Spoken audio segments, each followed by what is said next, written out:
Real Madrid, the biggest club in the world, they have always been known as big money spenders in the world of football. With the amount of money they have and with how popular the club is, they're always allowed to bring in the best players in the world. Especially since the 2000s, with them bringing on the iconic Galacticos era. Or one of the craziest transfer windows of all time, them bringing on Cristiano Ronaldo, Kaká, and Xabi Alonso, and many others. In the past 10 years, Real Madrid have brought in many players. Maybe not so many in the past 2 or 3, but regardless, they brought in a good amount. With the amount of players coming in, that doesn't mean they're all going to succeed. Some of them just aren't going to live up to expectations, and that's okay. But that brings up a good question. Who are the biggest flops that Real Madrid have signed in the last decade? Before we get into the video, don't forget to hit that like button and also subscribe for more football content. I'm going to give who I think are the 3 biggest flops and some honorable mentions, or dishonorable mentions. Now let's get into it. Coming in at number 3, Luka Jovic. Real Madrid spent 60 million on him, and I genuinely feel bad for him. He just never got the playtime. He was a baller. He was tearing up the Bundesliga, and he came in after having an amazing season for Eintracht Frankfurt. He came in to be the backup for Benzema, but also give him competition for that starting spot, because that's how good he was.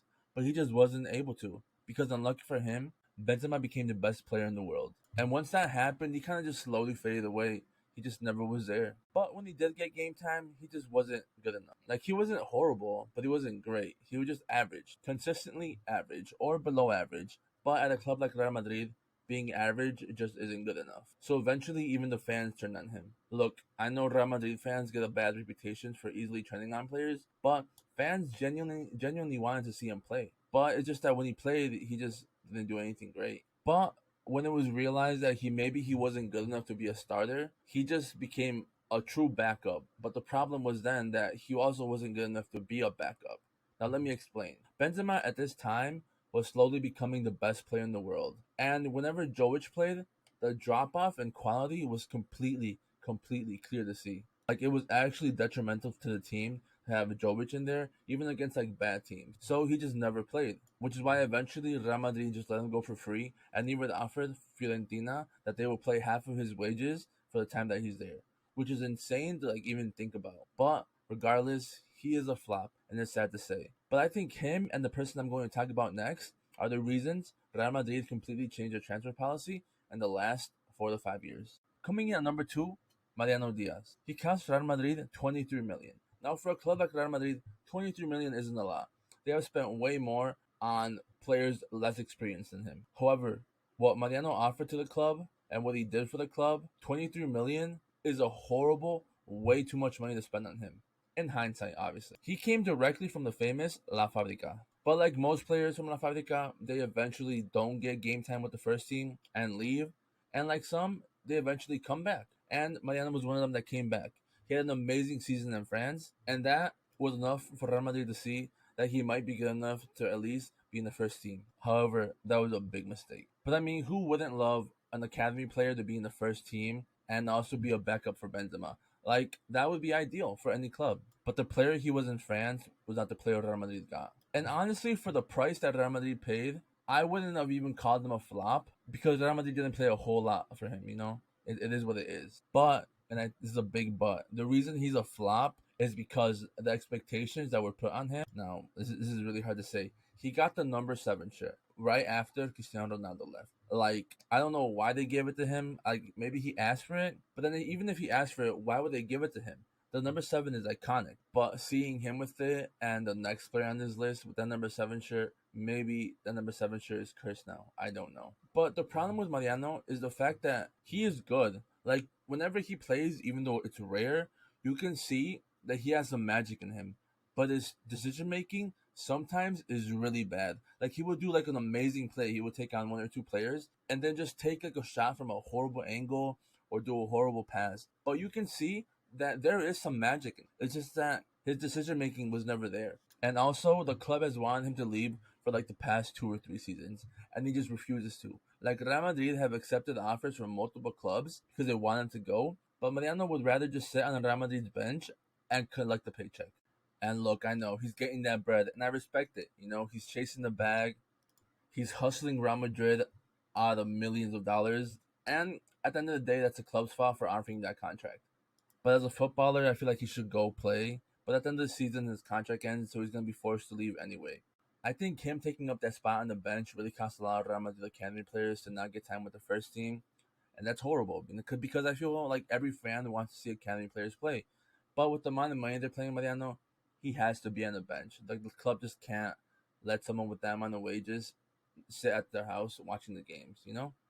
But before we get into number one, let's talk about some dishonorable mentions. The players that should have made this list if I made this list longer, but I just wanted to do a three player list. The first one, Alvaro Odriozola. Now, honestly, I forget that he even plays for Real Madrid. I think out of everyone in the squad, he gets probably the least amount of game time. But he is a player Real Madrid bought. He's a player Real Madrid pays wages for. But I don't know why he was brought in, if that makes sense. Look, he was brought in when Carvajal was still the best right back in the world, but also he was brought in when Hakimi was first breaking into the first team. So why on earth was he even bought? And now that Hakimi's gone and Carvajal is dropping in form, he still doesn't get a shot. But that's not the problem. The problem is that he's so bad that Lucas Vasquez, a winger, was converted into a right back to play for him, which is insane. Like, obviously, I don't know how he plays in practice, but it can't be good because he just never gets any playtime. So yeah, I don't know why he was brought in. I feel like he should have just not come to Real Madrid at all because he just never got any playtime. And the other one,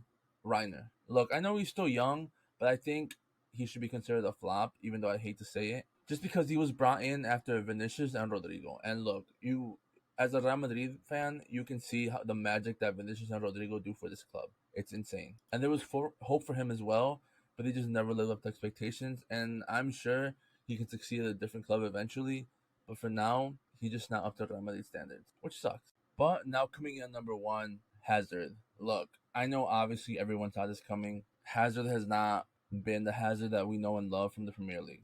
I honestly think he's the biggest flop of all time, not just for Real Madrid, but for any football club. Like his time at Real Madrid has been absolutely horrible. He was supposed to be the Real Madrid's new light. Then, after being considered the best player in the Premier League, he was supposed to come to Real Madrid and fulfill his dream and lead the next generation of Real Madrid. However, it didn't go as planned. He had a perfectly clean health record, but as soon as he got to Real Madrid, the injuries just kept on piling on, which is surprising because Real Madrid have a world-class training facility, world-class medical team, and amazing fitness coach. But he just always was injured. But then when he wasn't injured, he had a lot of fitness problems. He seemed to suffer from a lot of weight issues, but whenever he got the chance to play, it was just obvious that he wasn't the same Hazard that we all knew and loved. The injuries have taken a toll on him both physically and mentally, and it's clear to see whenever he plays. He lost that spark he used to have, which, like I said, it's sad to see. Another big factor in his downfall is the fact that Vinicius came and just completely phased him out of the squad. Once Hazard got injured, Vinny took his chance and just completely ran with it and never looked back. And Vinny became one of the best players in the world, while Hazard just slowly became phased out. One thing I do respect is the fact that Hazard knows he's a flop. Like he has acknowledged it, he knows it, and I respect him for it. Not many players can take accountability for how bad they've been, and I respect that. A move that was supposed to be a dream for all involved became a horrible nightmare. Well, that concludes my list. Thank you for watching, and please leave a like and subscribe for more content.